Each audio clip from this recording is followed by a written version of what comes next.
Hello, hi, how is everyone? My name's Tracy Gilchrist. I am the feminism editor of The Advocate.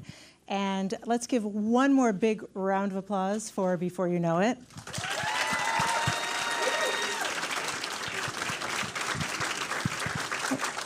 I was going to do a big announcement, but they couldn't wait. So we have writer, star, and director Hannah Pearl Utt. Good job.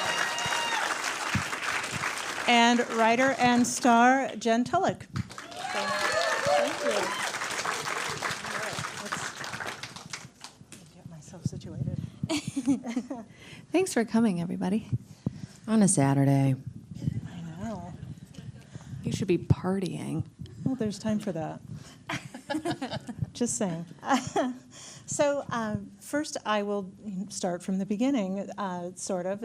These two have been writing partners and friends for many years, and I wonder if you could speak to the genesis of this particular project.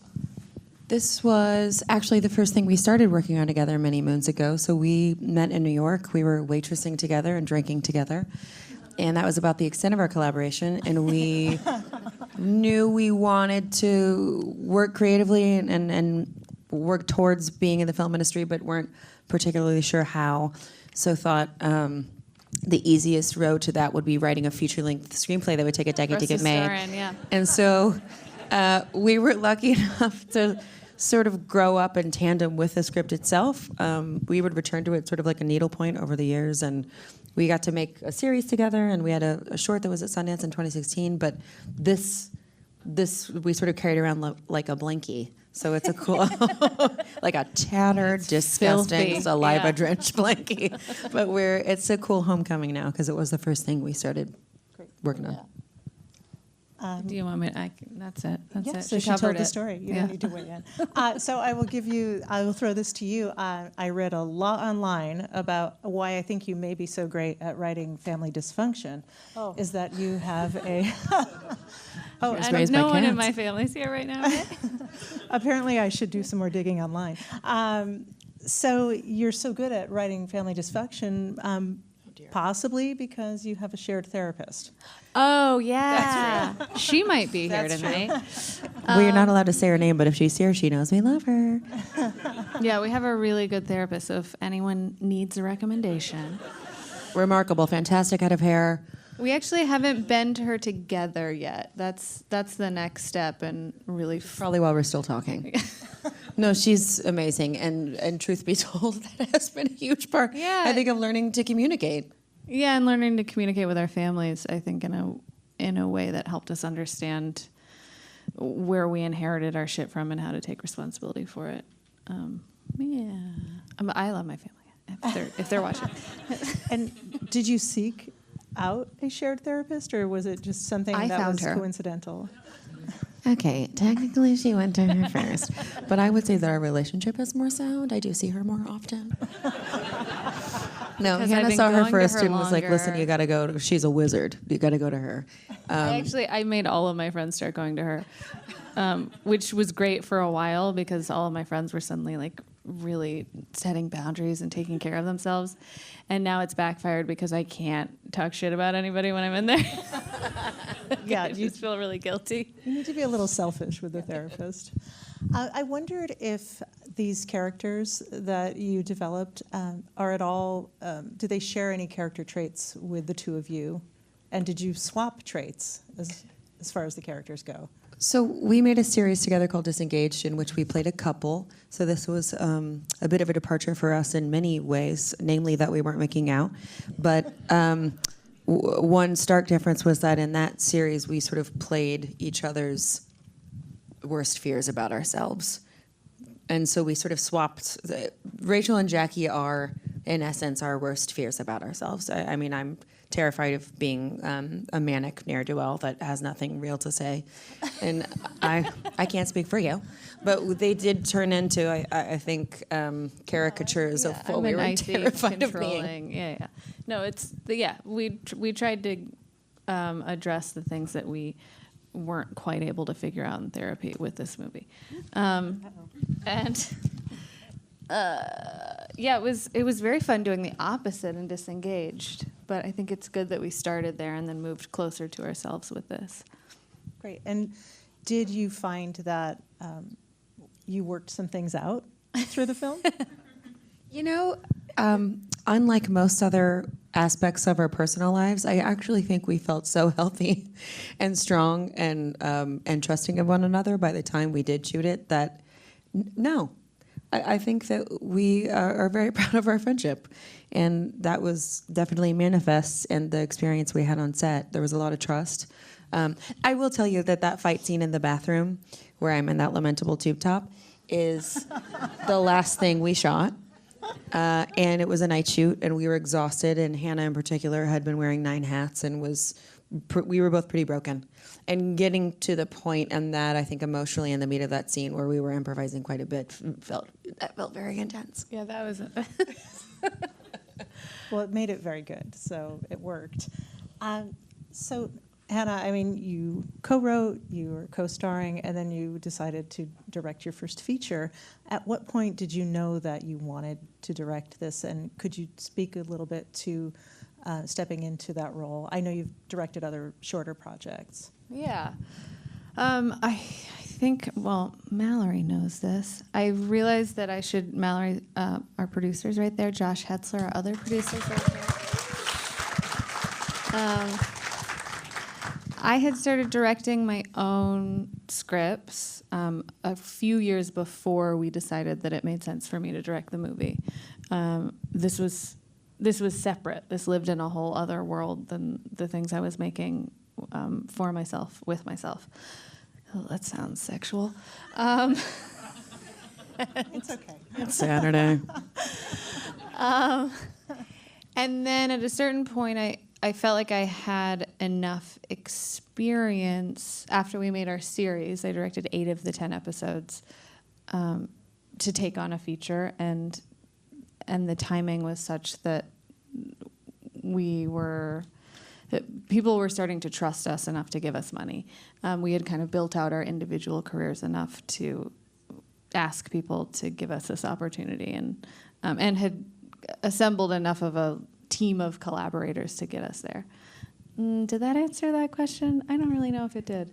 On some levels, I mean, I guess I just wonder what it's. I mean, this is a huge undertaking. Yeah, I'd been directing, and we were making things together, and we had this feature that we'd been working on forever, and we were talking about directors that we could bring on, and it just seemed insane. Like when I imagined somebody else directing the movie or having to give notes to somebody else, I was just like, that's not going to happen. That sounds terrible.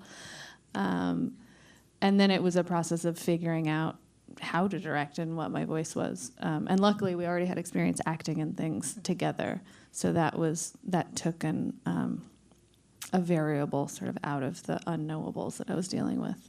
And you were already in that process, well into that process of making a series of shorts and the series, but also Sundance, I think, had a huge hand also in that part of your experience, right? Because it was more about like bridging the gap between myself and the material, because Sundance Lab. Yeah. Mm-hmm. The movie existed in its own world. We were like constantly in service of the characters, but like didn't yet know what we wanted to say with the story. We were like, I don't know, these characters have stuff they need to say. it was just like a decade-long puppet show. We were like, we really like these puppets. We were the characters' puppets. Yeah. Can you speak a little bit, Jen, to working with Hannah as your director? I mean, this is your friend and Nightmare. co-star. Yeah, I was hoping for some horror stories. No, it was great. I mean, I think that aside from the given comfortability of working with someone with whom you have an intimate friendship, just to speak to her creative merit, I think even if we hadn't known one another before, Hannah's an actress director, and I knew that from working with her previously. And when you're in an environment, particularly on an independent project where there's not a lot of money and there's not always a lot of time, things can feel rushed, and particularly when you're improvising.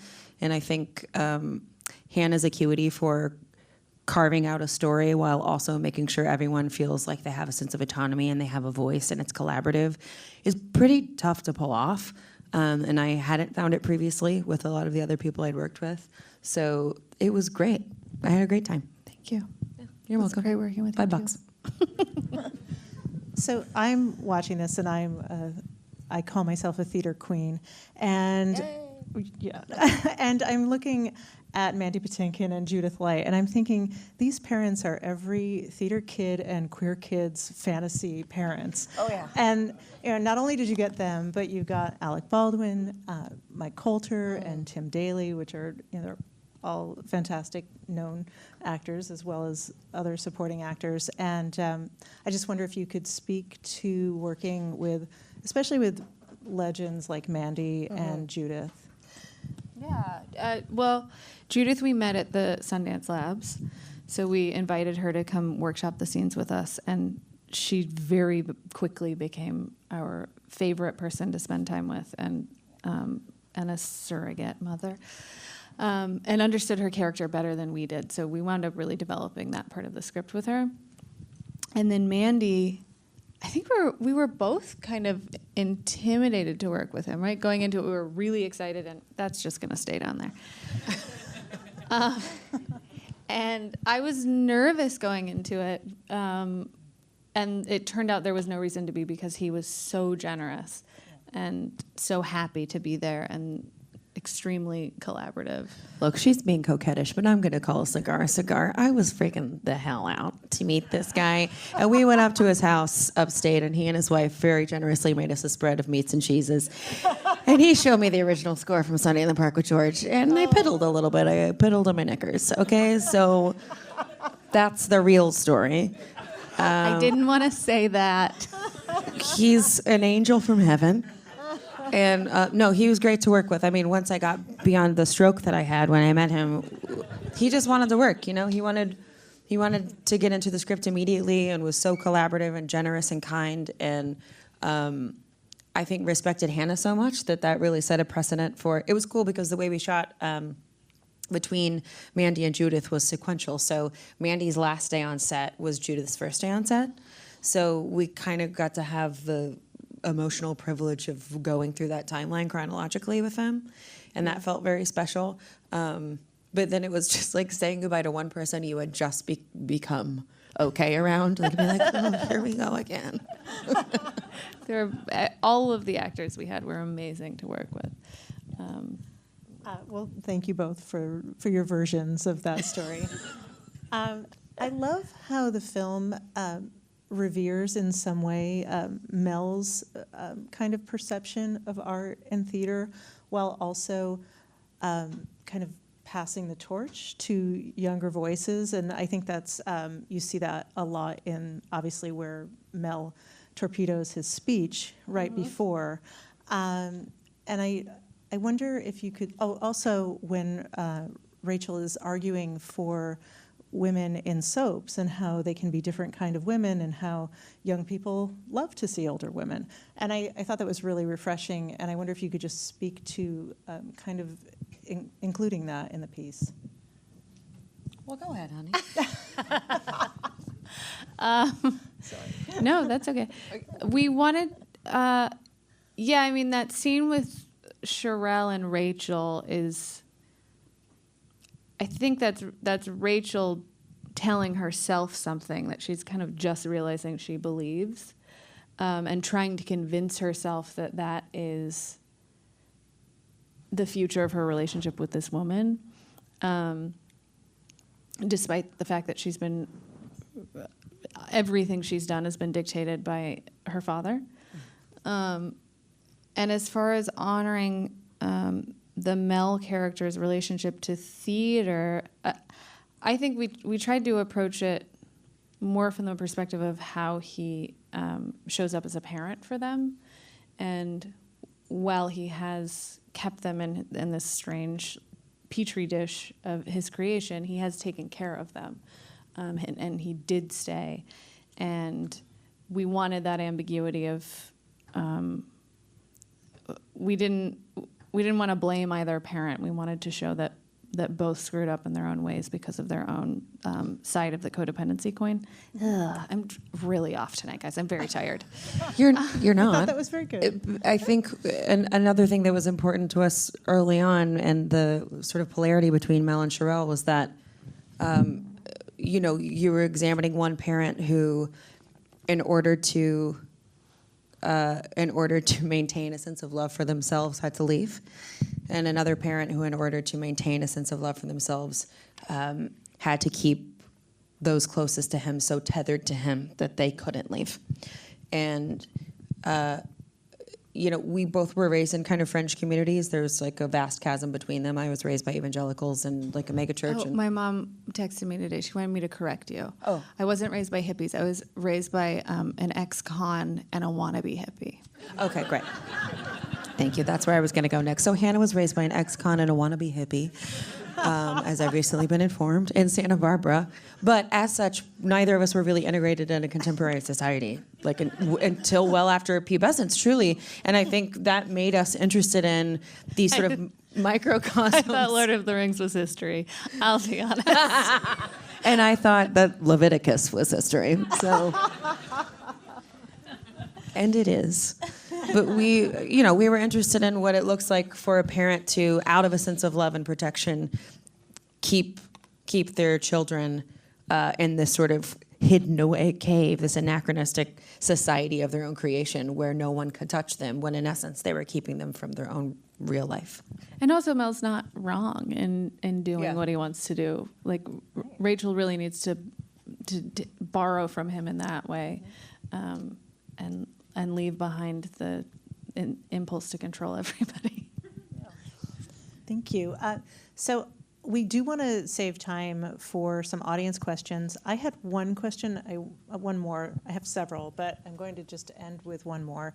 And I was actually speaking with Jen about this earlier. I was talking about the film Booksmart, and I think it's a new kind of film, and I think that your film fits into that world a little bit. And I'll just preface it by saying that your film's book ended with a possible love story between women. Mm. And then there's also these little moments where Charles corrects Olivia and says, it's sex worker, not hooker. So there are these moments of modernity, but it doesn't announce them. It just is. And I wonder if you could speak to why it was important for you to include those things in that way. We always just want to make stories that reflect the world in which we want to live, and in which we do live. And we don't live in an expressly white, straight, cis society. And I think that not out of some moralistic need has that informed our storytelling, but I don't want to see a story that doesn't have queer people in it. I don't. I don't live in that world. And I think that Rachel's queerness specifically was sort of landscape because that's how life is. We didn't want to canonize her expressly because she was queer. She just happened to be queer. And, the primary... we talked about her sexuality really just in terms of, like, what is Rachel? Beyond, again, it's the characters puppeteering us. Rachel let us know that she was queer, and we're like, yeah, obviously. She spoke to you. Yeah. From her turn. And then otherwise, it's just a matter of point of view. And we really did want to tell an updated classic. That was what we were going for. We wanted it to feel like a big, older studio movie with our tiny budget and our unknown leads. But it's all infused with our point of view, and we wanted that part of it to be current. Great, thank you. So I can't see very well into the audience. I see a few hands. I'm going to go right here. I believe that's a blue shirt. So if you say the question, I can repeat it. You consider all this therapy. The sisters appear to forgive each other, but it appears that you purposely did not forgive Judith Light's character. I mean, she gave her excuse for what happened, and you purposely said you as a parent had a choice. And even though there was a sort of reconciliation, there wasn't was it purposeful that she was not, I guess, forgiven for what she chose, even though what she made her decision was Yeah. a generation long ago? I think that's more. I think Jackie does forgive her, and I think. It's not stated per se. Yeah, I think Jackie kind of going with her at the end was what we were going for, and for Rachel, it's more about respecting her own timeline with that and not falling into the same cycle she did with Mel of just doing what this woman wants out of guilt or a sense of owing her because she was cruel at the event. I also Rachel was cruel. think that forgiveness is a single step. I mean, you're seeing often 20% of an experience when you see it in any given physical moment. And I think that the end for all of those characters is pretty nebulous, and I think that you can forgive someone in a moment and say that you do, but that doesn't necessarily inform the rest of how you're going to interact with them. And I think that's kind of what we had imagined for the life of this family, is that it wasn't going to be wrapped up in something perfect. But we did want it to have at least an optimistic ending. Hopeful. We felt Yeah, hopeful hopeful. for the future of a relationship with her. I certainly don't want to condemn her forever. Yeah. I don't believe in that. I see another hand up right up here. Where did you find Una Yaffe? Oh, our casting director, Rory Bergman, found her. She was one of the first young people that we taped, and Rory was so excited to have the opportunity to bring her in because she was just like, this person is amazing. And when we met her, it was just like meeting Dodge. It was like meeting the Dodge we'd been controlled by for the last however many years. This puppet thing, yeah. And Una was a Master Chef Junior. She said when I met her, I was like, I gotta ask about that. She was like, ugh, it's fine. Gordon Ramsay made me cry on national television. And I was like, what is this shit? She's an amazing human. And Rory cast The Get Down, which had all of those incredible young actors. So that's why we brought her on, because that was our big. I see one in the back. Hi. Congratulations. My question is about the use of the humor, the absurdity that sometimes you have, how you mix it, how you create this kind of humor. How did we create it? You want to take that?